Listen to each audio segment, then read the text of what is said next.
વિદ્યાર્થી મિત્રો, આપણે 8મા પાઠની અંદર પ્રકાશનું વક્રીભવન એટલે શું, તેના નિયમો અને સ્નેલનો નિયમ જોયો હતો. બરાબર. આજે આપણે જોવાનું છે કાચના લંબઘન વડે પ્રકાશનું વક્રીભવન. એ પહેલા કાચના લંબઘન વડે પ્રકાશનું વક્રીભવન સમજાવતો પ્રયોગ જે આપણે જ્યારે તમે સ્કૂલમાં આવશો ને ત્યારે આપણે પ્રયોગ સ્વરૂપે આપણે કરીશું. છતાં એકવાર હું તમને ઓરલી સમજાવી દઉં. સૌપ્રથમ સમજી લો, આવું એક ડ્રોઈંગ બોર્ડ લઈ લો કે જેને આપણે પ્લેન સમતલ સપાટી પર મૂકી દઈએ અને એના ઉપર એક કાચનો લંબઘન છે. હવે કાચનો લંબઘન છે મૂકી દો, જેને લંબઘન મૂકી અને સૌપ્રથમ એક ડ્રોઈંગ બોર્ડ ઉપર ડ્રોઈંગ પેપર ગોઠવો અને એના ઉપર એક કાચનો લંબઘન છે ABCD એને ગોઠવી દો. પછી પાછળની ફિગર આપણે આખી બાજુમાં કમ્પ્લીટ જોઈ લઈશું. હવે લંબઘનની એવી સપાટીને લંબ ન હોય એવી રીતે બે કાંકરીઓ E અને F એ આ પુઠ્ઠા ઉપર ઊભી ખોશે.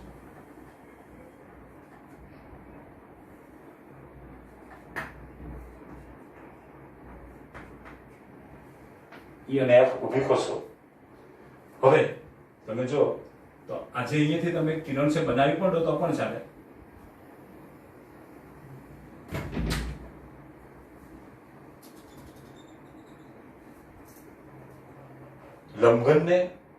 લંબઘનની સપાટી એબી છે, એને લંબરૂપ ન હોય તો એક કિરણ EO દોરો અને તેના પર બે ટાંકણીઓ ઊભી E અને F છે એને ઊભી ખસી દો.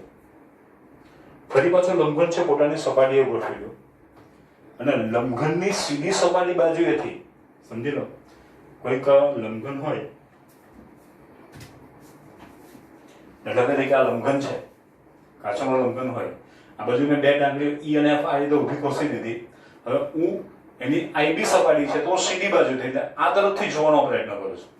આ તરફથી શું જોઈશ તો હું ટાંકણીઓ બે જે ઊભી ખોસું છું F G અને H, જે બે ટાંકણીને આ બાજુ ખોસવાનું છે, આ બાજુ E અને F આ બેના પ્રતિબિંબ અને આ બે ટાંકણીઓ એક સીધી રેખામાં દેખાય. જોજો લંબઘનની સીધી બાજુએથી ટાંકણીઓ G અને H એવી રીતે ઊભી ખોસો. સમજી લો, આ G છે અને આ H છે.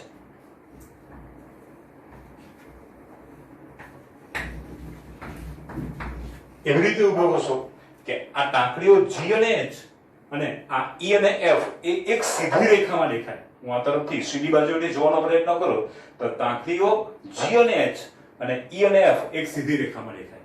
એટલે હું આ તરફથી જ્યારે જોવાનો પ્રયત્ન કરીશ, સમજી લો આ લંબઘન છે, હું તમને આ પ્રયોગ ક્લાસની અંદર કરાવીશ. આ બે ટાંકણીઓ G અને H આ બે રેગ્યુલર છે અને આ બેના પ્રતિબિંબ છે મને એક સીધી રેખામાં દેખાય. પછી આ લંબઘન છે ને તેની પોતાની જગ્યાએથી ઉપાડી લો એટલે આપણને મૂળ પ્રતિબિંબ મળી જવાનું અને આ G અને H છે એમાંથી નામ આપી દો. આ O છે તો O' H.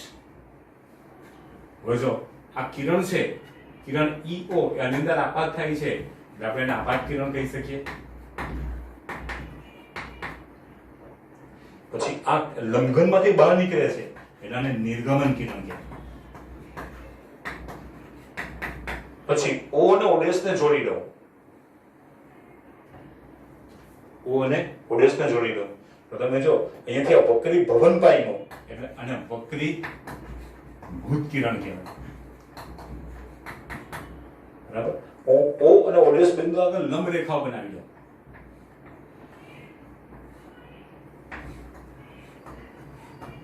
બરાબર. અને નામ આપી દો M, M', N, N'.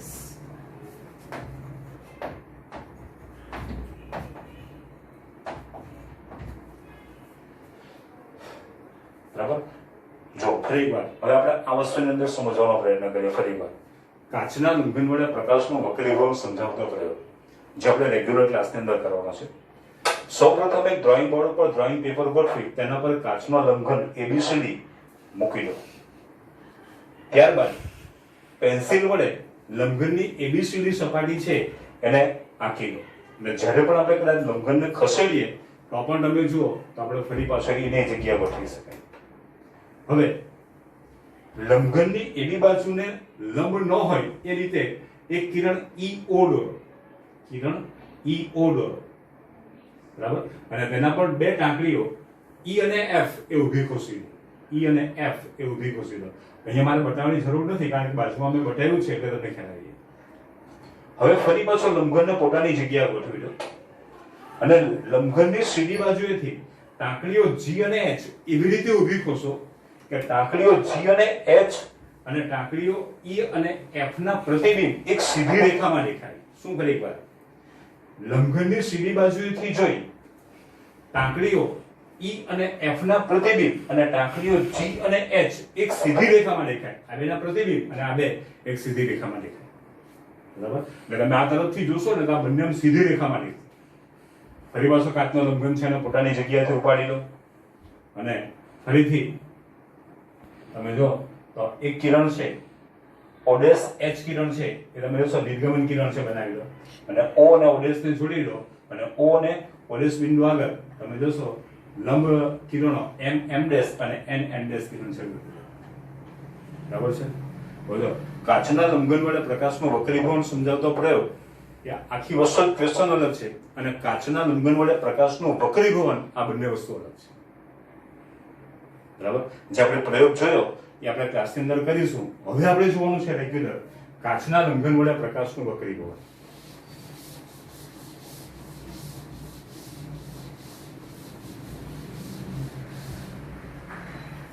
તમારે પહેલા આ આકૃતિ છે ડ્રો કરી દેવાની કારણ કે પ્રયોગ તમે સમજશો એટલે તમને આકૃતિ ખ્યાલ આવી જશે. કિરણ EO એ લંબઘનની એબી સપાટી ઉપર કિરણ EO પ્રકાશનું ત્રાંસુ કિરણ વક્રીભવન છે એટલે ત્રાંસુ શબ્દ હોવો જોઈએ. હા, બીજી એક વસ્તુ તમને ખાસ કહેવાની રહી ગઈ પહેલા કે જ્યારે તમે જો અહીંયા હવા છે, અહીંયા કાચ અને અહીંયા ફરી પાછું હવા છે એટલે પ્રકાશનું કિરણ હવામાંથી કાચમાં પ્રવેશે અને કાચમાંથી હવામાં.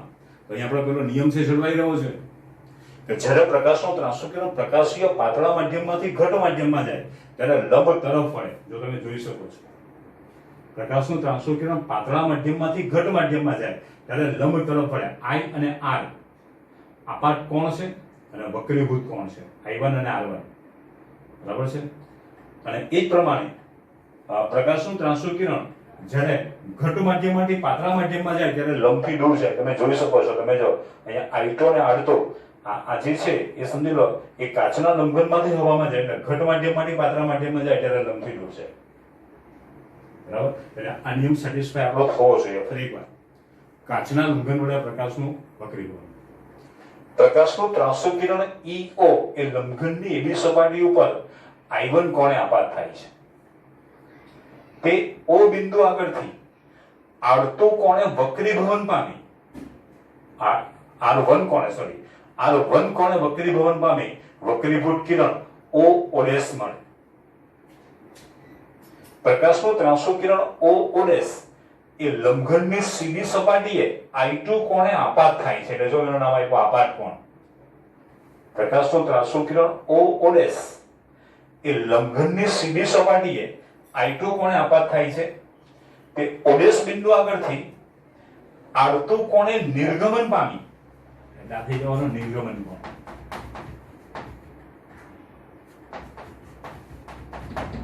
R2 કોણે નિર્ગમન પામી નિર્ગમન કિરણ ઓડેસ H મળે છે, બરાબર. તમે પ્રકાશનું કાચના લંબઘન વડે પ્રકાશના વક્રીભવનમાં આકૃતિ અને સમજૂતી આ બે મેઇન વસ્તુ છે. હવે આપણી બુકની અંદર તમે જો તો પાર્શ્વીય સ્થાનાંતરની થોડીક વ્યાખ્યા આપી છે. પાર્શ્વીય સ્થાનાંતરની થોડીક વ્યાખ્યા આપી છે પણ એને પૂરેપૂરું નથી સમજાયું, એને આપણે સમજવું પડશે. આપણે આજે જોઈશું પાર્શ્વીય સ્થાનાંતર.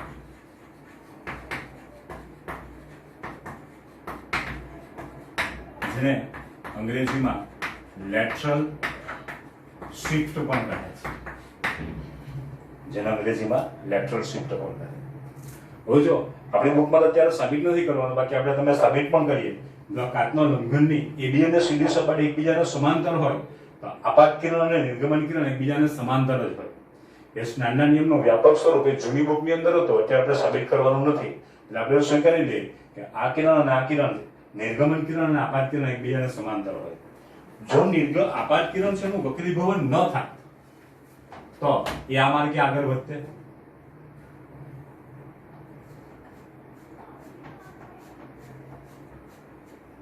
તમે જોઈ શકો છો આપાત કિરણ EO એનું જો વક્રીભવન ન થાય તો આ રીતે લંબઘનમાંથી પસાર થાય.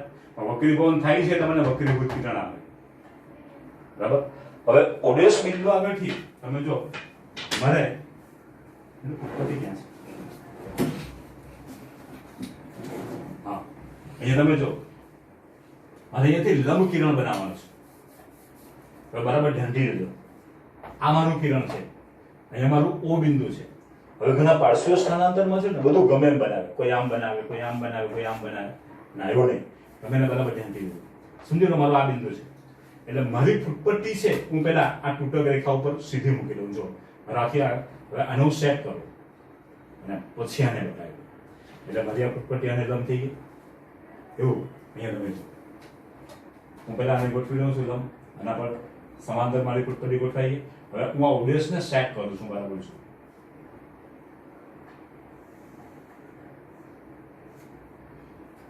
બરાબર. એટલે આ મારો 90 નો એંગલ થાય.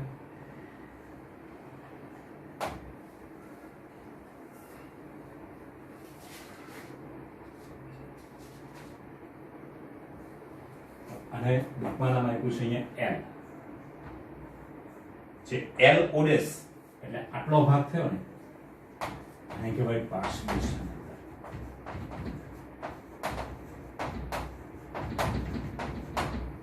પાર્શ્વીય સ્થાનાંતર. જો પાર્શ્વીય સ્થાનાંતરની બે ડેફિનેશન આવશે. હું પહેલા જૂની બુકની આધારે પણ કહી શકું અને પછી આપણે નવી બુકની આધારે પણ કહીશું. પાર્શ્વીય સ્થાનાંતર એટલે શું? તો કે કાચના લંબઘન વડે થતા પ્રકાશના વક્રીભવનમાં નિર્ગમન કિરણ એ આપાત કિરણને સમાંતર હોય. ફરીવાર, કાચના લંબઘન વડે થતા પ્રકાશના વક્રીભવનમાં નિર્ગમન કિરણ એ આપાત કિરણને સમાંતર હોય, પરંતુ આપાત કિરણના વક્રીભવનને કારણે તે જે સ્થાનાંતર કરે તેને પાર્શ્વીય સ્થાનાંતર કહે છે. અત્યારે આપણે જે રેગ્યુલરમાં CBSE નો જે અભ્યાસક્રમ છે એમાંનો થોડો ખ્યાલ આપેલો છે, પણ જૂની બુક હતી એની આગળની બુક એમાં પાર્શ્વીય સ્થાનાંતરની આજે વ્યાખ્યા છે હું જે અત્યારે બોલું છું એની આગલી બુકનું છે. એટલે આનાથી હું તમને કહું તો આગળની બીજી આવૃત્તિની વ્યાખ્યા છે. શું કરી વાત? કાચના લંબઘન વડે પ્રકાશના વક્રીભવનમાં નિર્ગમન કિરણ એ આપાત કિરણને સમાંતર હોય, પરંતુ આપાત કિરણના વક્રીભવનને કારણે તે જે સ્થાનાંતર કરે તેને પાર્શ્વીય સ્થાનાંતર કહે છે. તો હવે નવી બુકમાં શું વ્યાખ્યા આવી બરાબર છે? જો આ કાચનો લંબઘન છે, અમે લંબઘનની જગ્યાએ હું પ્લાસ્ટિકમાંથી બનાવી દઉં, એ ટાઈપનું છે, પ્લાસ્ટિકમાંથી બનાવી દઉં અને અંદર પાણી ભરી દઉં તો પણ મને લંબઘનની રચના જ મળે. બરાબર છે. પછી એ પ્લાસ્ટિકની અંદર કોઈ બીજું ગ્લિસરીન નાખું, કેરોસીન નાખું તો મને અલગ અલગ પ્રકારના લંબઘન છે, અલગ અલગ દ્રવ્યના લંબઘન મળી શકે. બરાબર. તો હવે નવી બુકમાં શું વ્યાખ્યા આવી? તો કે બે સમાંતર વક્રીભવનકારક સપાટીઓ વડે થતા, જો લંબઘનમાં AB અને CD સપાટી હંમેશા એકબીજાને સમાંતર જ હોય. એટલે વાક્ય રચના જો બે સમાંતર વક્રીભવનકારક સપાટીઓ વડે થતા પ્રકાશના વક્રીભવનમાં નિર્ગમન કિરણ એ આપાત કિરણને સમાંતર, પરંતુ આપાત કિરણના વક્રીભવનને કારણે તે જે સ્થાનાંતર કરે તેને પાર્શ્વીય સ્થાનાંતર કહે છે. પાર્શ્વીય સ્થાનાંતર ત્રણ બાબત પર આધાર રાખે. પાર્શ્વીય સ્થાનાંતર ત્રણ બાબત પર આધાર રાખે. પહેલો છે સમજો બે સમાંતર વક્રીભવનકારક સપાટીઓ વચ્ચેના લંબ અંતરના સમપ્રમાણ. સમજી લો હું લંબઘન થોડોક મોટો કરી નાખું, હું થોડુંક છેડછાડ કરું છું અંદર.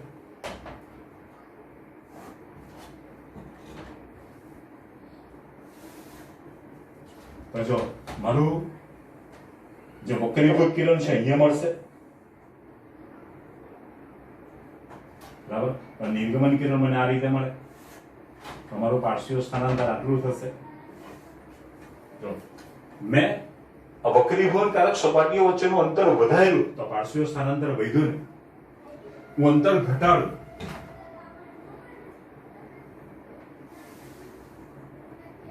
જો મારું નિર્ગમનકરણ મને અહીંયાથી જ મળી જશે તો મારું પાર્શ્વ સ્થાનાંતર ઘટશે. હવે જો આ બે વચ્ચેનું ડિસ્ટન્સ ઘટે તો પાર્શ્વ સ્થાનાંતર ઘટે, આ બે વચ્ચેનું ડિસ્ટન્સ વધે તો પાર્શ્વ સ્થાનાંતર વધે. બરાબર. ફરી એકવાર કઈ બાબત છે? ફરી વાર પાર્શ્વ સ્થાનાંતર કઈ બાબત પર આધાર રાખે? તો કે બે સમાંતર વક્રીભવનકારક સપાટીઓ વચ્ચેના લંબ અંતરના સમપ્રમાણ. બે સપાટી નહીં, જે સપાટી પરથી વક્રીભવન થાય EB અને CD એની વક્રીભવનકારક સપાટી છે. બે સમાંતર વક્રીભવનકારક સપાટીઓ વચ્ચેના લંબ અંતરના સમપ્રમાણમાં. બીજું આપાત કોણ θ1, આપાત કોણ I1, આપાત કોણ I1. જો અત્યારે આટલું છે, હું આપાત કોણ આમ કરું તો ઘટશે પાર્શ્વ સ્થાનાંતર, આમ કરું તો ઘટશે. એટલે જેમ I નું મૂલ્ય વધે ને તેમ પણ તમે જોશો એ વધઘટ થશે, વધઘટ થાય તેમ પણ આ પાર્શ્વ સ્થાનાંતર વધે. એટલે બીજું છે આપાત કોણ I1 પણ, અને ત્રીજું છે લંબઘનના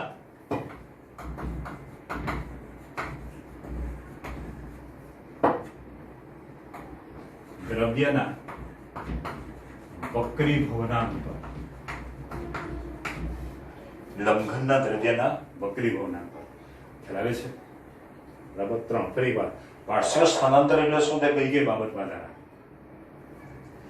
પાર્શ્વ સ્થાનાંતર બે સમાંતર વક્રીભવનકારક સપાટીઓ વડે થતા પ્રકાશના વક્રીભવનમાં નિર્ગમન કિરણ એ આપાત કિરણને સમાંતર હોય, પરંતુ આપાત કિરણના વક્રીભવનને કારણે તે જે સ્થાનાંતર કરે તેને પાર્શ્વ સ્થાનાંતર. પાર્શ્વ સ્થાનાંતર 3 બાબત પર આધાર રાખે. 1. બે સમાંતર વક્રીભવનકારક સપાટીઓ વચ્ચેના લંબ અંતરના સમપ્રમાણમાં. શબ્દ બોલું છું સમપ્રમાણમાં, વધે તેમ વધે અને ઘટે તેમ ઘટે. જો ડિસ્ટન્સ વધ્યું તો પાર્શ્વ સ્થાનાંતર વધે, અને ડિસ્ટન્સ ઘટે તો પાર્શ્વ સ્થાનાંતર ઘટે. બે સમાંતર વક્રીભવનકારક સપાટીઓ વચ્ચેના લંબ અંતરના સમપ્રમાણમાં. બીજું આપાત કોણ I1 પર, આપાત કોણ I1 પર, અને ત્રીજું છે લંબઘનના દ્રવ્યના વક્રીભવનાંક. આ કાચનો બનાવેલો છે, ધારો તો હું પ્લાસ્ટિકનો શેપ બનાવી દઉં અને પાણી ભરી દઉં, કેરોસીન ભરી દઉં, ગ્લિસરીન ભરું, બરાબર છે, માણેકમાંથી બનાવી દઉં, અલગ અલગ માંથી બનાવી શકાય.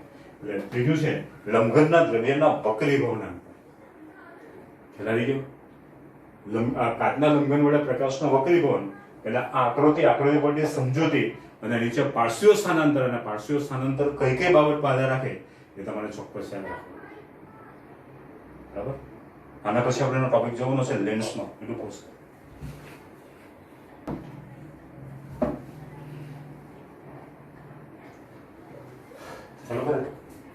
ચાલો આજે આપણે બાળકો જોવાનું છે લેન્સ. હવે મેં ડેફિનેશન એટલા માટે લખી કે હું તમને આના ઉદાહરણ પરથી ખ્યાલ આવે. જો આપણને મેગ્નેફાઇંગ ગ્લાસ, આપણે દાખલા તરીકે ઘડિયાળીઓ છે, એ તમે જો તમારું ઘડિયાળ બગડી ગયો હોય ત્યારે મેગ્નેફાઇંગ ગ્લાસનો તમને એનો ઉપયોગ, એટલે કે ટૂંકમાં બહિર્ગો લેન્સનો ઉપયોગ કરે. એમાં તમે એના વડે રચાતી કલાકૃતિઓ આપણે જોઈશું ને તો તમને આઈડિયા આવશે કે કોઈ પણ વસ્તુને બહિર્ગો લેન્સ, જે દ્વિબહિર્ગો લેન્સ આપણે સામાન્ય એના બહિર્ગો લેન્સ તરીકે ઓળખીએ છીએ, જેની કેન્દ્ર લંબાઈની અંદર વસ્તુને મૂકીએ તો પ્રતિબિંબ વસ્તુની બાજુએ આભાસી તત્વો અને વસ્તુના કદ કરતા મોટું મળે. એટલે ઘડિયાળીઓ, જે ઘડિયાળના જે નાના નાના પાર્ટ્સ છે એને મોટા જોવા માટે એ બહિર્ગો લેન્સનો ઉપયોગ કરે, જેને આપણે મેગ્નેફાઇંગ ગ્લાસ તરીકે ઉપયોગ કરીએ. 60 રૂપિયા, 70 રૂપિયા, 100 રૂપિયા જેટલી સાઈઝનો આવે ને એ પ્રમાણે તમે જોશો તો એ હોઈ શકે. બરાબર. હવે તમે હું પહેલા તમને લેન્સનો પ્રકાર સમજાવી દઉં, એના પર ડેફિનેશન કરાવું. આગળ આપણે અરીસાની અંદર જોયું હતું પોલો ગોળાકાર કવચ. પોલો ગોળાકાર કવચ એટલે જે ફૂટબોલ જેવી રીતના, પણ જે અંદરથી પોલો છે જે કાચમાંથી બનાવેલો છે. અને આપણે પેલી કાચની લગ્ગી જોઈ છે ને, કાચની લગ્ગી એવો મોટો આપણે ગોળો સમજી લે. એટલે પેલા મોટું પોલો ગોળાકાર કવચ જે અહીંયા આવશે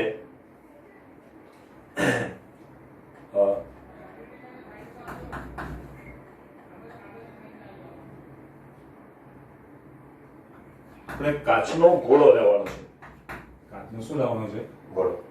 હવે એમાંથી આપણે આવો શેપ બનાવીએ તો તમે જો આની બંને સપાટી બહાર તરફ ઉપસેલી છે, એટલે મેં નામ આપ્યું દ્વિબહિર્ગોળ લેન્સ. દ્વિબહિર્ગોળ લેન્સ એને સામાન્ય રીતે આપણે બહિર્ગોળ લેન્સ તરીકે ઓળખીએ છીએ.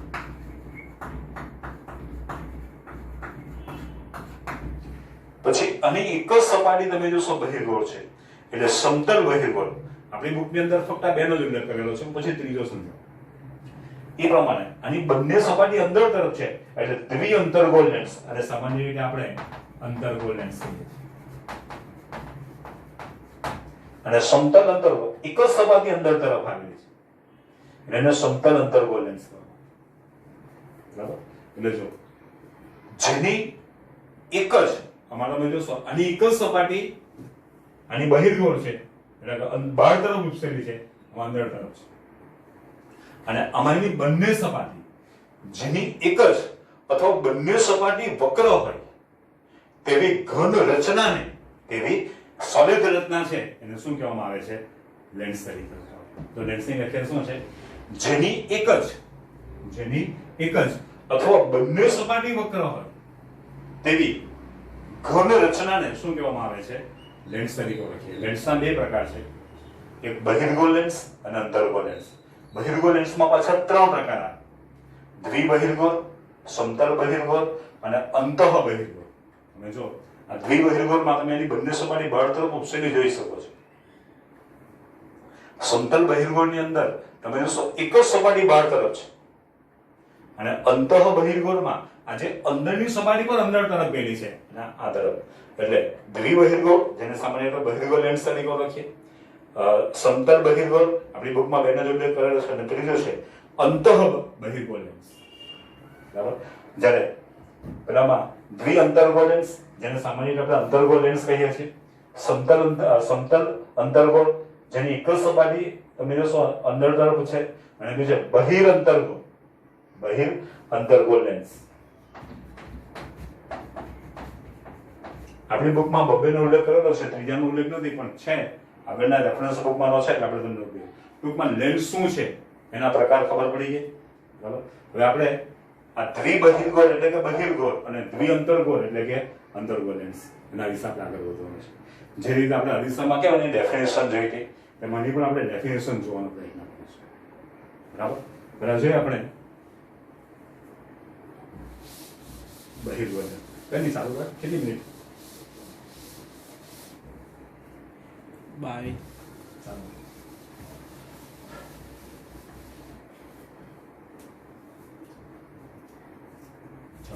એની આપણે ડેફિનેશન છે.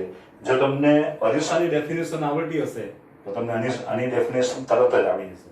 આપણે બંને વ્યાખ્યાને અલગ અલગ સમજવાનો પ્રયત્ન કરીએ.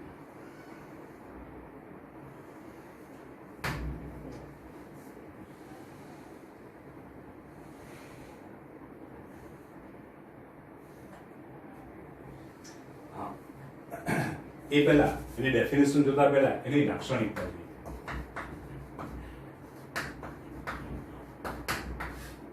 પેલામાં પણ આપણે અરીસામાં બધીની લાક્ષણિકતા જોઈ હતી. અહીંયા છે બહિર્ગોળ લેન્સ અને આ છે અંતર્ગોળ લેન્સ.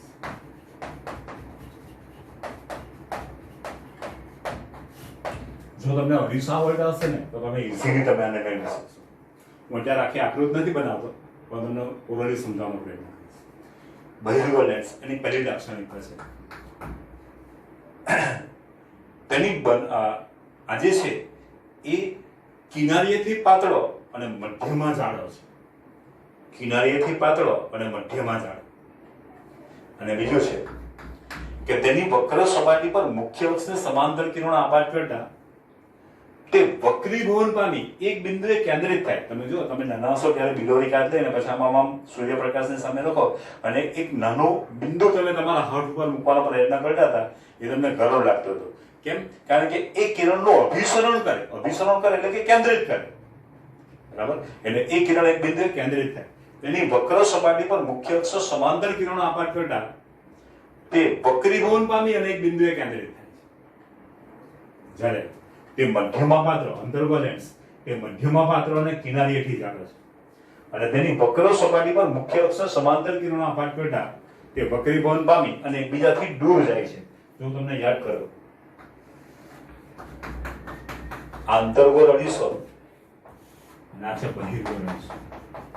તમે આમ બરાબર જુઓ તો બંનેમાં આ તમે એક સરખું જ છે. આને અભિસારી લેન્સ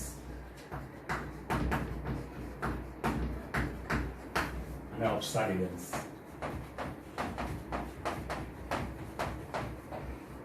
હું એટલા માટે તમને આ કરાવું છું કારણ કે આના વિશે આપણે ટોટલી ભણી ગયા છે એટલે તમને આઈડિયા હશે. આ અભિસારી અરીસો હતો, આ અપસારી અરીસો. આ અપસારી લેન્સ છે, અભિસારી લેન્સ. કેમ? કારણ કે આની વક્ર સપાટી પર મુખ્ય અક્ષ સમાંતર કિરણ આપાતકળ દાટે વક્રીભવન પામીને એક બિંદુએ કેન્દ્રિત થાય. તેનામાં આ કિરણો વક્રીભવન પામીને આ બાજુ કેન્દ્રિત થાય. બરાબર? જ્યારે પેલામાં પરાવર્તન પામે અને આમાં વક્રીભવન. આ વક્રીભવન પામીને એકબીજાથી દૂર જાય. જ્યારે આ વક્રીભવન પામીને આ રીતે દૂર જશે. એટલે અભિસારી લેન્સ તો બહિર્ગોળ લેન્સ અને અપસારી લેન્સ તો અંતર્ગોળ લેન્સ. અભિસારી અરીસો તો અંતર્ગોળ અરીસો અને અપસારી અરીસો તો બહિર્ગોળ અરીસો. આ શબ્દ જોજો બંને બરાબર. બીજું, આના વડે વાસ્તવિક અને આભાસી એમ બંને પ્રકારના પ્રતિબિંબ. આના વડે માત્ર આભાસી પ્રતિબિંબ. તમે આ બીજી તુલના કરતા જજો, તમને આઈડિયા આવતો જશે. આના વડે પણ વાસ્તવિક અને આભાસી, આના વડે પણ બહિર્ગોળ લેન્સ વડે વાસ્તવિક અને આભાસી એમ બંને પ્રકારના પ્રતિબિંબ મળે. આના વડે માત્ર આભાસી પ્રતિબિંબ મળે. પછી બહિર્ગોળ લેન્સ વડે વસ્તુના કદ કરતા નાના અને મોટા બંને પ્રકારના પ્રતિબિંબ મળે. જ્યારે આના વડે હંમેશા વસ્તુના કદ કરતા નાના જ પ્રતિબિંબ મળે. પછી તેના વડે વસ્તુની બાજુએ અને વસ્તુની વિરુદ્ધ બાજુએ, આ બાજુ વસ્તુને મૂકો આ બાજુ પણ પ્રતિબિંબ મળે અને આ બાજુ પણ પ્રતિબિંબ મળે. આ બાજુ આભાસી પ્રતિબિંબ મળશે, વાસ્તવિક પ્રતિબિંબ આભાસી મળશે. બરાબર? આમાં તમને ખબર હોય તો અનંત અંતરથી f સુધીના પ્રતિબિંબ વસ્તુની બાજુએ મળતા હતા. એનામાં ઊંધું અનંત અંતરથી f સુધીના પ્રતિબિંબ આ બાજુ મળશે અને આભાસી પ્રતિબિંબ આ બાજુ. આમાં આભાસી પ્રતિબિંબ અહીંયા મળતો હતો. જ્યારે આના વડે તમે જોશો હંમેશા વસ્તુની બાજુએ જ પ્રતિબિંબ મળે. એટલામાં કેમ અહીંયા પ્રતિબિંબ P અને F ની વચ્ચે પ્રતિબિંબ, O અને F ની વચ્ચે અહીંયા જ તમારું પ્રતિબિંબ મળશે. શું? જો ફરી એકવાર આ બે લાક્ષણિકતા થઈ છે, એ સિવાયની વધારાની લાક્ષણિકતા કે આના વડે વાસ્તવિક અને આભાસી એમ બંને પ્રકારના પ્રતિબિંબ મળે. બહિર્ગોળ લેન્સ વડે તેના વડે માત્ર આભાસી પ્રતિબિંબ મળે. તેના વડે વસ્તુના કદ કરતા નાના અને મોટા બંને પ્રકારના પ્રતિબિંબ મળે. તેના વડે હંમેશા વસ્તુના કદ કરતા નાના જ પ્રતિબિંબ મળે. તેના વડે વસ્તુની બાજુઓ અને વસ્તુની વિરુદ્ધ બાજુએ પ્રતિબિંબ મેળવી શકાય. ત્યારે તેના વડે માત્ર વસ્તુની બાજુએ જ પ્રતિબિંબ મેળવી શકાય. આની આખી ઓપોઝિટ વસ્તુ છે એ તમે જોઈ શકો છો. બરાબર? હવે એની ડેફિનેશન કરાવી દો તો તમને આઈડિયા મળી જશે.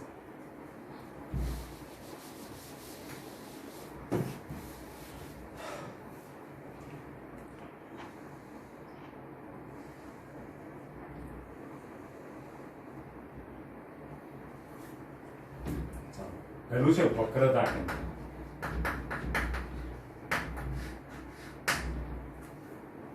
હવે જો હું અરીસામાંથી એક જ પોલા ગોળાકાર કવચની કલ્પના કરતો હતો. અહીંયાથી આની બે વક્ર સપાટી છે, તો આમાંથી બે ગોળાની કલ્પના કરી શકો.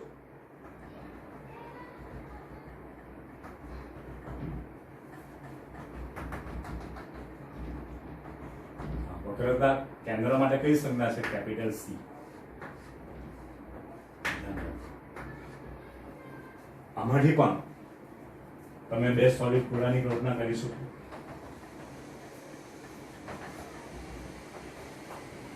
દરેક ગોળાનો એક જ કેન્દ્ર. એટલે આ પણ સી થઈ ગયું, આ પણ સી થઈ ગયું, આ પણ સી થઈ ગયું. નામ આપી દઈએ C1 C2 C1 C2. તો વક્રતા કેન્દ્ર એટલે શું? તો કે લેન્સની વક્ર સપાટી, લેન્સની વક્ર સપાટી જે કલ્પિત ગોળાના ભાગરૂપે હોય. શબ્દ જોજો, લેન્સની વક્ર સપાટી જે કલ્પિત ગોળાના ભાગ, પેલામાં પોલા ગોળાકાર કવચ, જ્યારે જે કલ્પિત ગોળાના ભાગરૂપે હોય તે ગોળાના કેન્દ્રને વક્રતા કેન્દ્ર સી કહે છે. દરેક લેન્સની બે વક્ર સપાટી હોય એટલે દરેક વક્ર સપાટીમાંથી તમે એક એક ગોળાની કલ્પના કરી શકો. અને દરેક લેન્સના બે વક્રતા કેન્દ્રો હોય, C1 C2, આમાં પણ C1 C2. શું ખરેખર લેન્સની વક્ર સપાટી જે કલ્પિત ગોળાના ભાગરૂપે હોય તે ગોળાના કેન્દ્રને વક્રતા કેન્દ્ર C કહે છે. પછી બીજું છે વક્રતા ત્રિજ્યા, that is capital R. વક્રતા ત્રિજ્યા.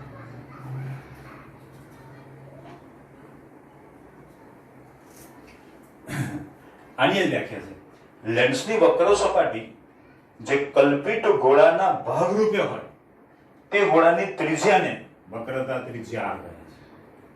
લેન્સની વક્ર સપાટી જે કલ્પિત ગોળાના ભાગરૂપે હોય તે ગોળાની ત્રિજ્યાને વક્રતા ત્રિજ્યા R કહે છે.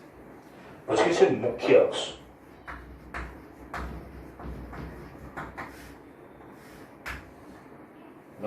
લેન્સના વક્રતા કેન્દ્રોમાંથી પસાર થતી કાલ્પનિક રેખાને તમે જુઓ,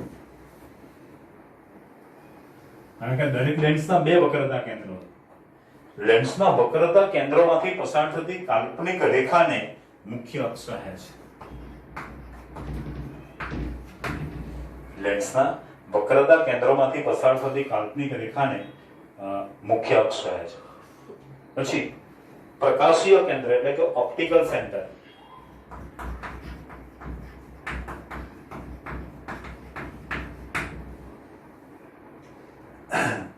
લેન્સના મુખ્ય અક્ષ પર આવેલા મધ્ય બિંદુને, લેન્સના મુખ્ય અક્ષ પર આવેલા મધ્ય બિંદુને ઓપ્ટિકલ સેન્ટર O કહે છે.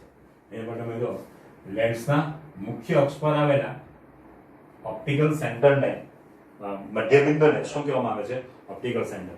લેન્સના ઓપ્ટિકલ સેન્ટરમાંથી કોઈ પણ માર્ગે કિરણ પસાર થાય તો એનું વક્રીભવન થતું નથી. બરાબર ધ્યાન રાખજો. બંનેમાં આ એક બાબત જરાક જાણવા જેવી છે. પેલામાં C માંથી પસાર થાય તો એના જ માર્ગે પાછો ફરતો હતો.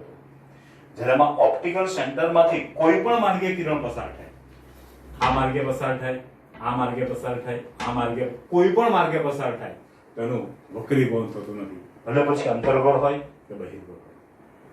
બરાબર. અને એનો દર્પણ મુખની પણ વ્યાખ્યા છે. તમે જો આ જે ધાર છે એનો જે વ્યાસ છે એનો શું કહેવામાં આવે છે? દર્પણ મુખ. અને દર્પણ મુખ એ હંમેશા વક્રતા ત્રિજ્યાથી ઓછું હોય. દર્પણ મુખ છે એ હંમેશા વક્રતા ત્રિજ્યાથી ઓછું હોય. તમારે બે વ્યાખ્યા છે, એક મુખ્ય કેન્દ્ર અને કેન્દ્ર લંબાઈ છે. આપણે મુખ્ય કેન્દ્ર, હું થોડુંક વધારાનું છે સાફ કરી નાખું એટલે તમને આઈડિયા.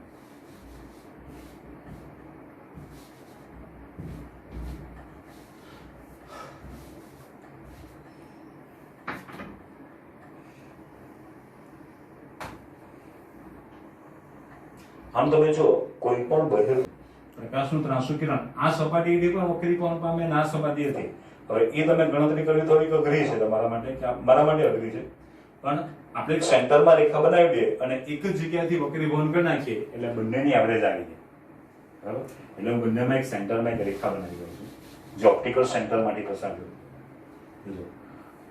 મુખ્ય કેન્દ્ર that is capital F.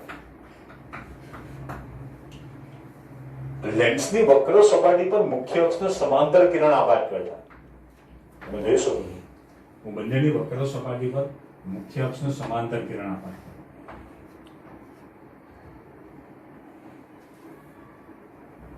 હવે આ અભિસારી લેન્સ છે એટલે એ વક્રીભવન પામીને એક બિંદુએ કેન્દ્રિત થાય.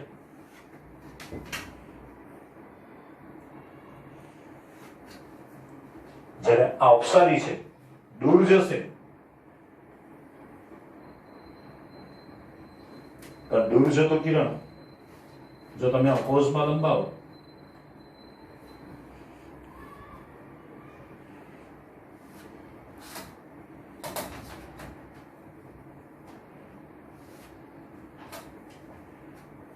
વક્રીભવન પામીને એટલે દૂર છે, પણ દૂર જતું કિરણ છે એને તમે અપોઝમાં લંબાવો